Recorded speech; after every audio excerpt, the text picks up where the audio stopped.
alleged negligence and mismanagement. Federal government set to impose sanctions on Federal University establishing satellite campuses without approval. U.S. President Donald Trump signs executive order doubling tariffs on steel and aluminum imports to 50%. Good evening and welcome to the Delta Television News at 8. I am Ogaga Ekama. As part of activities marking his second anniversary in office, Governor Sheriff Oborevwori has inaugurated multiple strategic road projects in Warri South local government area of the state. Speaking during the inauguration at Upper and Lower Iredua Road in Warri, Governor Oborevwori issued a stern warning against any renewed crisis in Warri, urging residents to maintain the prevailing peace to foster continued development. Ejime Udueme reports. We'll bring you that report in our subsequent bulletin. Governor Sheriff Oborevwori has inaugurated a multi-billion naira set of medical equipment in a step to transform healthcare delivery in the state. Speaking at the inauguration at the Central Hospital Warri, Governor Oborevwori said procurement of the medical facilities were to improve healthcare delivery in the state.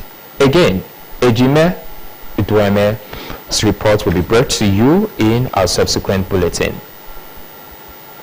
The Delta State Contributory Health Commission has launched an investigation to its operational structure over alleged negligence and mismanagement. The Director General of the State Health Commission, Dr. Isaac Akpaveta, made the confirmation in Asaba during the one-day training meeting with some service quality monitors, also known as filed agents. Violet Moye reports. Do apologize, that report will be brought to you subsequently.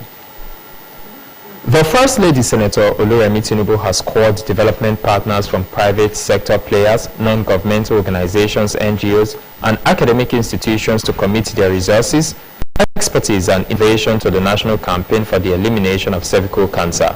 Senator Tinubu stated this during the official unveiling of the partnership to eliminate cervical cancer in Nigeria, PECSIN, at the State House Conference Center in Abuja. The First Lady said the time had come for all stakeholders to take collective action against the disease, which she said was preventable though deadly. Describing the launch of PECSIN as the beginning of a transformational journey in the health and dignity of Nigerian women and girls, Senator Tinubu stressed that cervical cancer remains the second most common cancer among women in Nigeria, despite being one of the most preventable. She lauded the alignment of PECSIN with President Bola Tinubu's Renewed Hope agenda on health, which sought to prioritize the well-being of all Nigerians, especially women. According to her, the initiative underscores the administration's determination to eliminate cervical cancer as a public health threat by 2030. The First Lady acknowledged the pivotal roles played by the Federal Ministry of Health and Social Welfare, the National Primary Healthcare Development Agency, and global health partners, including Gavi, the Vaccine Alliance, the Bill and Melinda Gates Foundation, WHO, and UNICEF in achieving this milestone.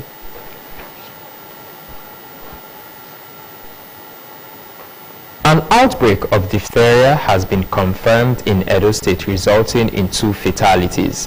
The State Commissioner for Health, Dr. Cyril Oshomole, stated this during an emergency response meeting in Benin, the state capital. The action followed confirmation from the University of Benin Teaching Hospital of 5 diphtheria cases, including the 2 deaths. The emergency team included representatives from WHO, UNICEF, local health bodies, and key partners tackling the unfolding public health threat. Dr. Oshomole described the outbreak as a serious cause for concern, warning of the infection's potential severity if not treated quickly, noting that diphtheria, a contagious bacterial infection affecting the nose and throat, could cause severe complications or death. He outlined key strategies including deploying a rapid response team, improving coordination and boosting surveillance and contact tracing. Other priorities include raising public awareness, engaging communities, and ensuring vaccine availability and access. The Commissioner praised UBTH for their swift response and acknowledged ongoing support from health partners. The federal government has said that it would impose tough sanctions on any federal university that establishes a satellite campus without prior approval of the Minister of Education. The Minister of Education, Dr. Tunji Alausa, gave the warning in a memo sent to the National Universities Commissions, NUC. The minister said the decision is born out of the federal government's determination to restore the quality and integrity of tertiary education in the country. Dr. Alausa directed the NUC to inform all federal universities that no satellite campuses be established without prior approval of the ministry through the executive secretary of the commission, stressing that failure to comply would attract sanctions. The federal government has pledged advocacy support for the upcoming nationwide measles, rubella, MR vaccination campaign scheduled for October 2025. The Minister of Information and National Orientation, Mr. Mohammed Idris, gave the assurance during a courtesy visit to his office by the Center for Wellbeing and Integrated Nutrition Solutions, CWINS. Mr. Idris praised the team's commitment to public health and child well-being. He affirmed the ministry's readiness to champion public sensitization efforts that will ensure the campaign's success. The minister described the CWINS presentation as both emotional and enlightening. He emphasized the ministry's readiness to co-develop strategic messaging and support public education efforts nationwide. The minister also encouraged the team to engage the National Assembly for broader legislative support. Earlier, the delegation from CWINS, led by project lead Dr. Nihilola Mabogunje, briefed the minister on the urgent need to raise public awareness ahead of the October campaign and also delivered a comprehensive presentation on the life-saving importance of the measles rubella vaccine. Mr. Mabogunje assured the minister of the vaccine's safety and effectiveness, noting that the measles rubella vaccine has been used worldwide for over 50 years and is credited with saving more than 94 million lives. She also praised NAFDAC's stringent regulatory review and endorsement of the vaccine for safe use in Nigeria.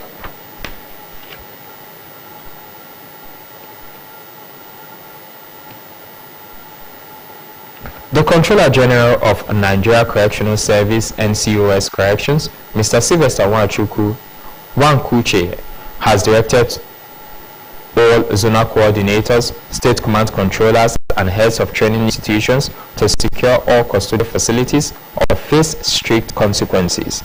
The directive was given during an emergency veteran strategy session convened to assess and strengthen the security of correctional facilities nationwide ahead of upcoming festivities.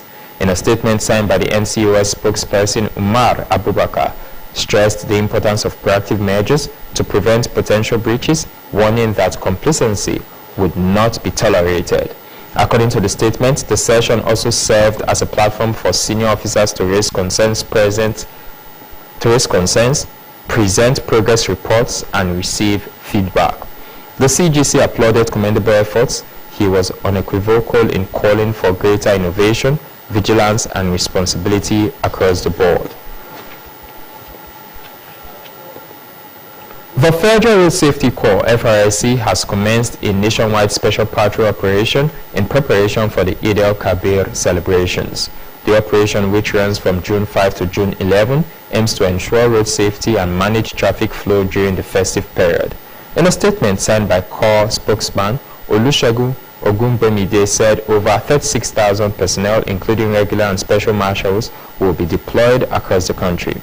It said the operation would be supported by 750 patrol vehicles, 120 ambulances, 25 tow trucks, and more than 200 motorbikes.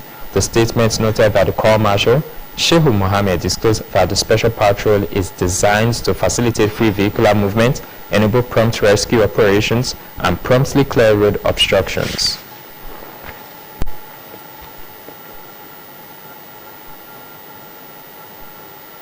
The members of Judiciary Staff Union of Nigeria, JUSUN, have resolved to suspend their national strike. They said the decision followed the intervention of the Chief Justice of Nigeria, CJN, Justice Kudirat Kekereekun, and other stakeholders. The union had embarked on the strike to demand the implementation of the 70,000 naira new minimum wage and its arrears, 35% salary increase, and 5 months wage award and arrears. In a communique issued yesterday in Abuja, the striking court workers also resolved to allow the CJN and other stakeholders to engage with the federal government within 1 month, ensure the release of funds to address their grievances. The communique stated that after long deliberations on issues that led to the declaration of the industrial action on June 2, Jusun agreed to concede to the interventions of the CJN, the Minister of Labour and Employment, Mohammed Dingyadi, the Nigerian Labour Congress NLC, and other stakeholders. The union also agreed to give the CJN and other stakeholders in the justice sector 1 month to engage with the federal government to ensure the release of funds to the judiciary. Still to come on the news, U.S. President Donald Trump signs executive order doubling tariffs on steel and aluminum imports to 50%. Details of this and more coming up shortly.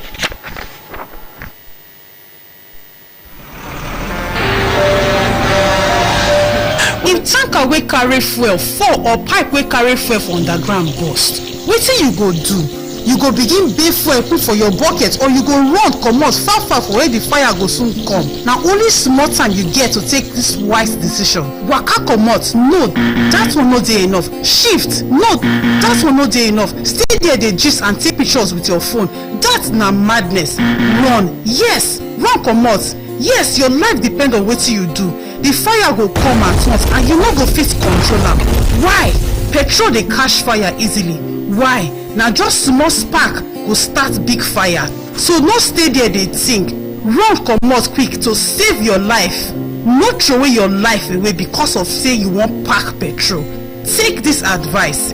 This informate na from Public Enlightenment Office, Delta Broadcasting Service, Asaba.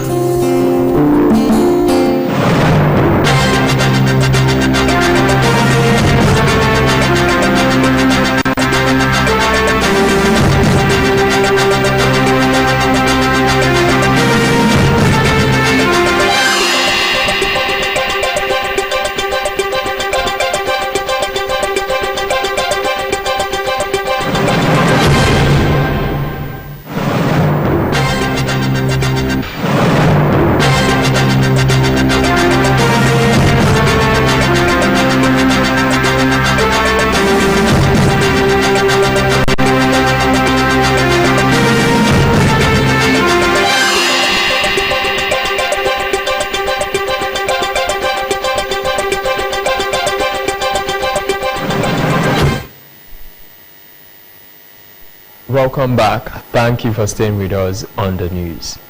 United States President Mr. Donald Trump has signed an executive order doubling U.S. tariffs on steel and aluminum imports to 50%, but the United Kingdom, UK, is temporarily exempted.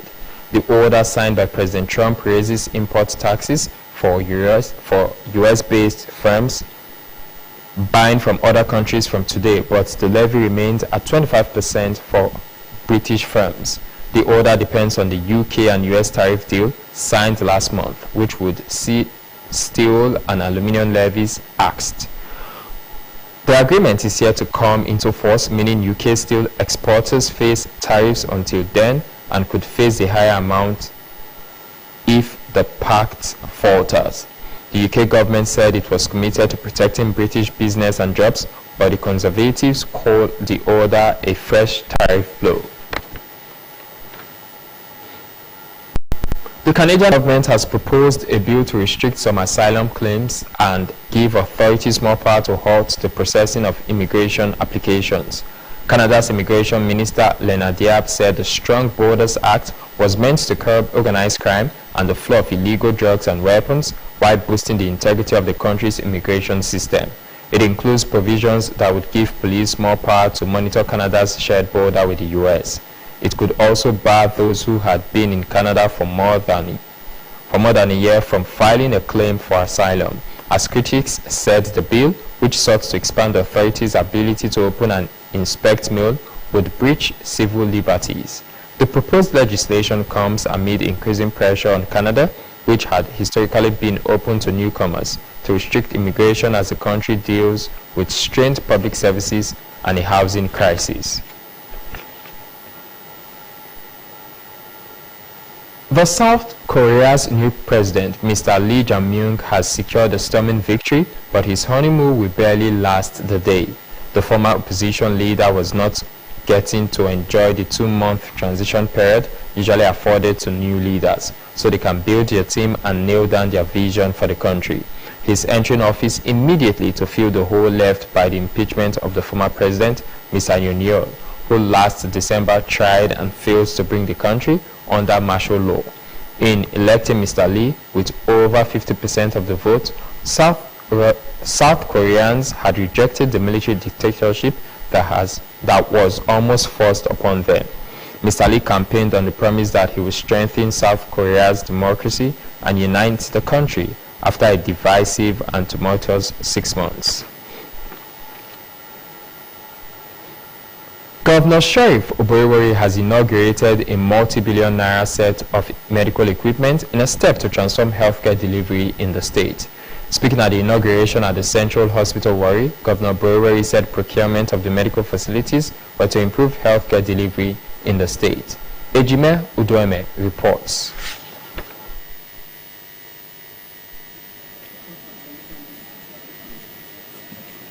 The newly acquired facilities include 8 hemodialysis machines, 25 4D user-friendly ultrasound scanner, and 2 German-manufactured rugged CT scan machines. These state-of-the-art facilities were distributed across the 3 senatorial districts of the state to boost diagnostic. Preparations for the formal establishment of the African Energy Bank AEB have reached an advanced stage, following a high-level review meeting held in Abuja and hosted by Nigeria's Minister of State for Petroleum Resources, Oil, Senator Heineken Lokpobiri. Senator Lokpobiri described the AEB as a transformative financing platform that will serve as a catalyst for energy projects across the continent. He said the bank's establishment was firmly on track, with key milestones either achieved or progressing on schedule. He also expressed appreciation to President Bola Tinubu for his unwavering support and commitment, which he said had been instrumental in moving the project forward. The meeting, which marked a crucial step in finalizing the legal, financial, and operational frameworks required for the bank's takeoff, had in attendance the President of Afrexim Bank, Professor Benedict Orama, and the Secretary General of the African Petroleum Producers Organization, Dr. Omar Farouk Ibrahim.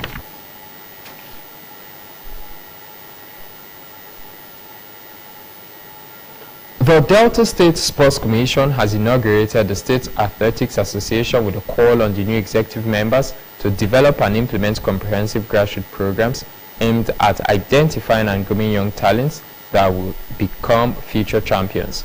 The ceremony took place at the Stephen Keshi Stadium, Asaba. Henry Isayo reports. Inaugurating the new executive of the State Athletics Association, the chairman of the Delta State Sports Commission, Mr. Oloride Oborevwori, said the association plays a vital role in realizing the more agenda of the state governor through sports.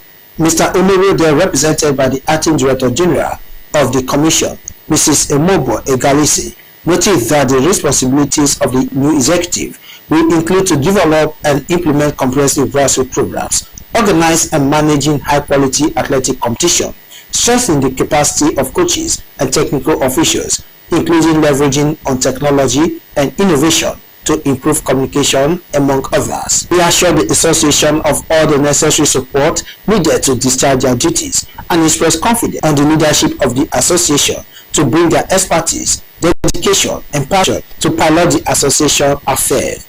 Developing and implementing comprehensive grassroots programs, that is, to identify, nurture, and groom young talent from the earliest stage, ensuring a steady pipeline of future champions. This aligns directly with the opportunities for all. Pillar for the more agenda, ensuring that every aspiring athlete has a chance to reach their full potential. The Delta State Sports Commission stands ready to provide you with the necessary support and guidance to fulfill your mandate.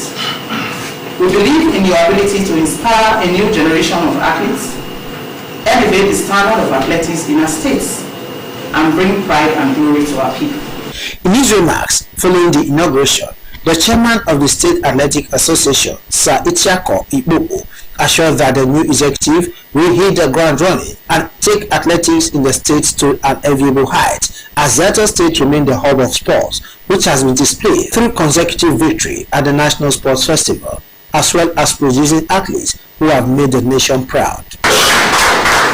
Delta One Wales has not played sports development. I must give credit to that. That's why consecutively we have consistently produced athletes and won the national sports. I want to start by saying that the charge that you have given us, we have led it and we are doing it. We will be very focused on school sports. I frown at always trying to bring internationals back here. Let us raise our athletes here. The new executive of the Delta State Athletic Association has Sir Ichiako Ikpoku as chairman, Mr. Smart Edoge as vice chairman, Mr. Shuaibu Aliyu as secretary, Chinedu Abuje as athletics representative, Osakwe Emily coach representative.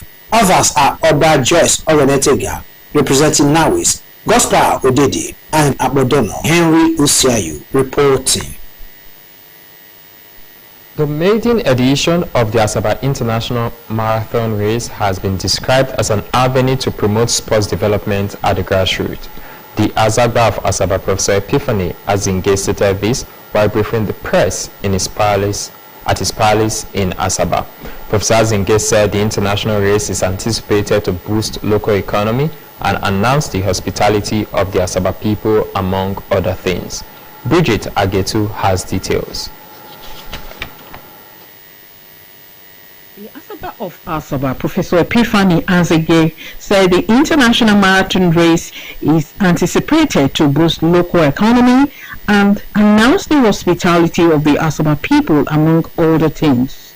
The Asaba monarch disclosed that the race will offer a range of opportunities for networking, exposure, and cross-cultural exchange, stressing that the event will help showcase the developmental effort of the state government to the world. Thinking is that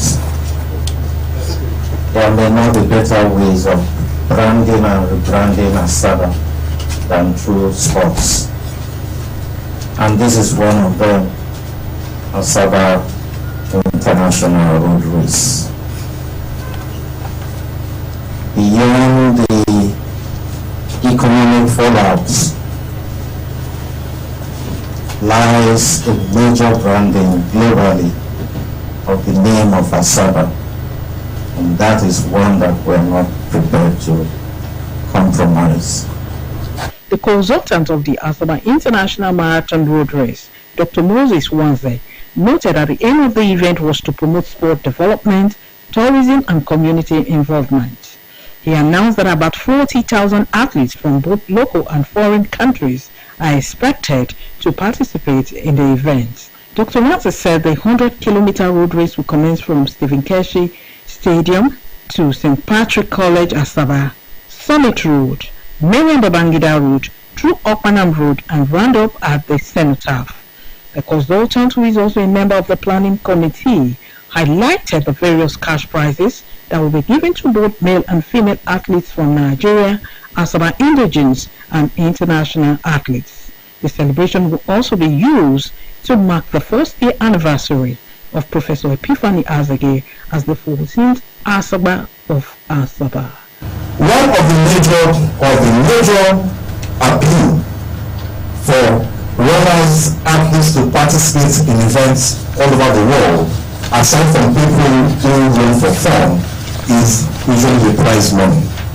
So with the King's approval, we will be giving prize money to male athletes and female athletes, starting from 1 million naira for first position down to 50,000 naira for the 10th position. This money will go to the local athletes in Nigeria. Bridget Agetu reporting. Next is the thought for the day. The desire to succeed means nothing without the will to prepare.